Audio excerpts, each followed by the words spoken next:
تمثال صغير لكنه يحمل أسرارا كبيرة. إنه تمثال أوشابتي للمدعو قيني من زمن الدولة الحديثة، تحديدا الأسرة 19، واليوم يعرض هذا الأثر الفريد في متحف اللوفر.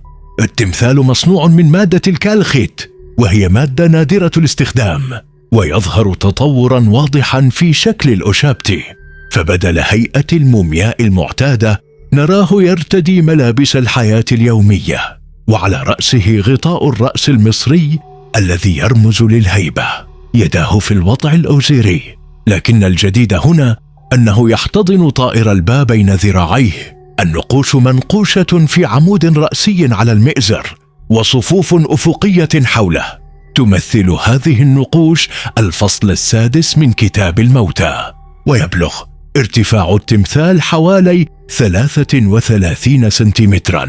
أما النص المنقوش في الأمام فيقرأ: المضيء لأوزير قيني، رمز للخلود وشاهد على إيمان المصري القديم بالحياة بعد الموت.